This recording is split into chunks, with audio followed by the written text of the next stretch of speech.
Good morning, boys and girls. Our new book that we're going to be reading is called Love, Sugar, Magic, A Dash of Trouble. So, Love, Sugar, Magic is the series, and A Dash of Trouble is this story. This is actually a Blue Stem book for next school year. I know a lot of you guys already read the Blue Stem books for this year, so I tried to pick one that you can look forward to for next year and can count towards your next year one. So, chapter 1 is called Secrets in Spanish.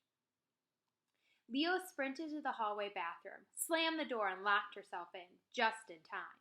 An angry knock followed. "Hey, hurry up in there!" Leo let out a cackle, ha ha ha, to match her Halloween witch costume. Marisol, Leo's 16-year-old sister, banged on the door. She could huff all she wanted. Leo had no plans of letting her in. With 4 older sisters, Leo was used to these morning races, and it was nice to be on the right side of the locked door for once. Mama always told Daddy that one bathroom for 5 girls should be considered cruel and unusual punishment. The house was too small, she said, with only 1 story and more lawn than living space. Daddy would just wrap his arms around Mama and say, "You're small too, Elena, but you're perfect for this family." "Is that you, Leo?" Marisol jiggled the doorknob. "What are you doing?" Leo leaned over the cracked sink, which was always clogged with wads of long, dark hair. She flipped a finger in her sour apple green face paint and drew along the edges of her forehead and rubbed down her cheeks. "Come on, cucaracha!" Marisol yelled. She called Leo cockroach, whatever she wanted to be nasty without getting in trouble for using bad language.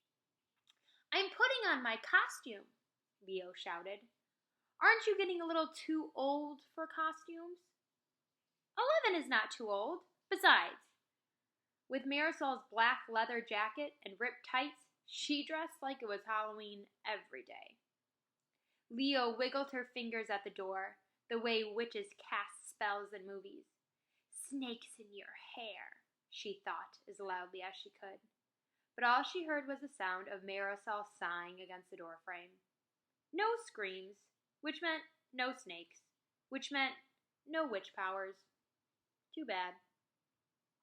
"Marisol," Mama's voice called out. "Leave Leo alone. Come use my bathroom if you need to."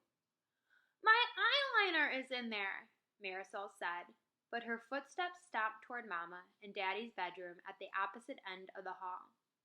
Another knock came, softer.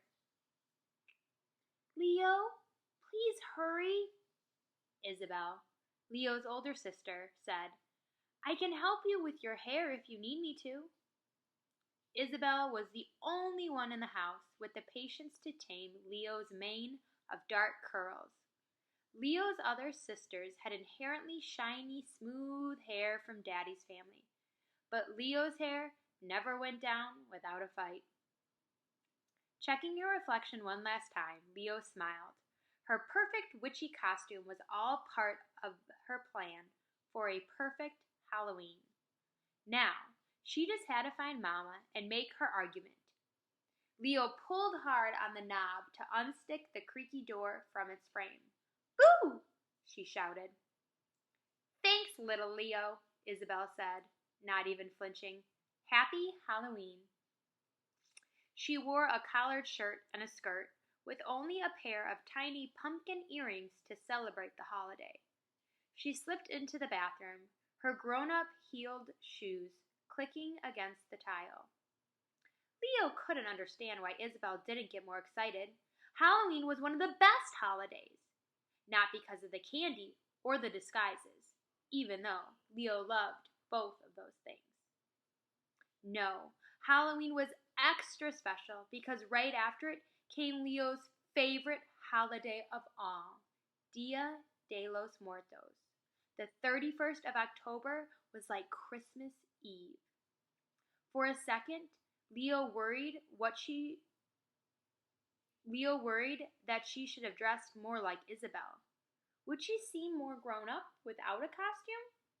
Then she shook her head, rubbed her green hands together, and set off in search of Mama. The hallway filled with morning noises as the Longrono family got ready for the day.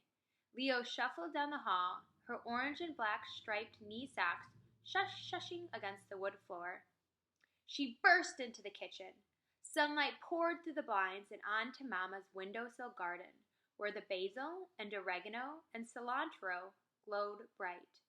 Leo might have had a green face, but Mama had a green thumb. "Mwahahaha!" Leo screeched at Daddy, who had his back turned as he sprinkled tortilla bits into the eggs scrambling on the stove. "Buenos dias, Lorena." Buenos dias, Leonora. Daddy smiled at her. "I hope you're hungry." Daddy was good at lots of things, like reading, bedtime stories, and playing guitar. But he knew how to cook only 2 things: migas, scrambled eggs, and tortilla topped with a mountain of cheese, and quesadillas, oozing cheese from each slice. Leo sniffed the air and smiled. Cheesy deliciousness was part of every Longrono breakfast. Alma and Beline, Leo's 14-year-old twin sisters, rushed into the room with Mama on their tails. Seeing Alma and Beline out of bed before 7:30 a.m. was a Halloween miracle, especially since they'd been up late the night before, hogging the bathroom and dyeing their bangs robin eggs blue, so they could dress as some anime character Leo didn't know about. "Has anyone seen my list?" Mama asked, shooting the blue-haired twins aside. "What list?" Leo glanced around the cluttered table and shelves. Maybe if she found it, Mama would see how helpful she could be. Then she would have to agree to Leo's proposal. "You mean the list of special?" Beline stopped mid-sentence when Alma elbowed her. Leo blinked at her suspicious sisters. "Special what?" "Oh, nothing."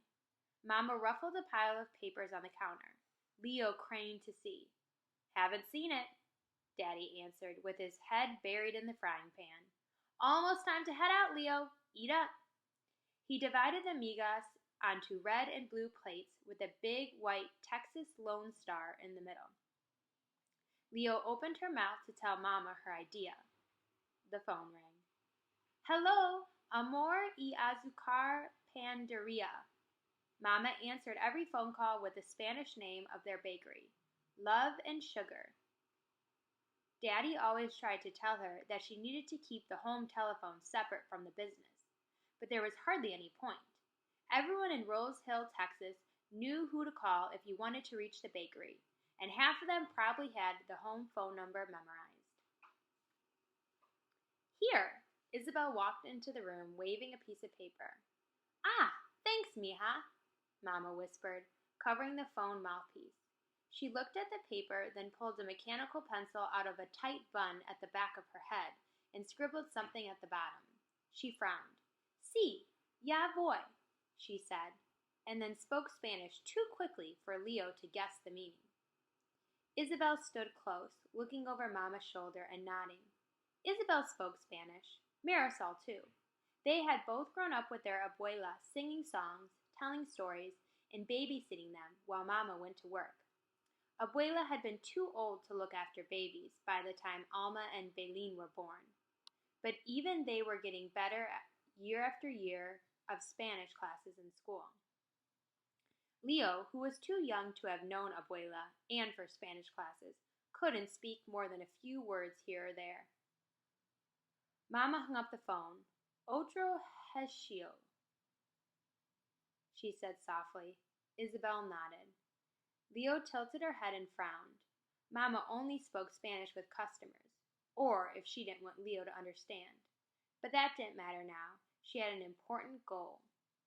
The Dia de los Muertos festival wasn't just the best holiday of the year, or one of the Rose Hills' favorite traditions.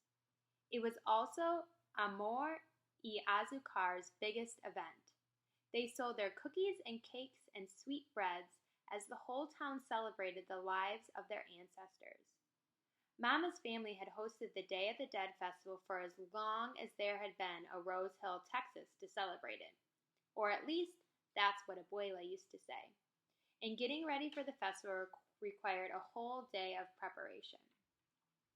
All week, Leo had argued for the right to skip school with her older sisters to get the bakery ready for the festival, and with no luck, that was about to change. Mama, I know why you should let me come to the bakery today. Gita, we have talked about this, Mama said, scribbling on her list without looking up. I don't want to hear another speech, please.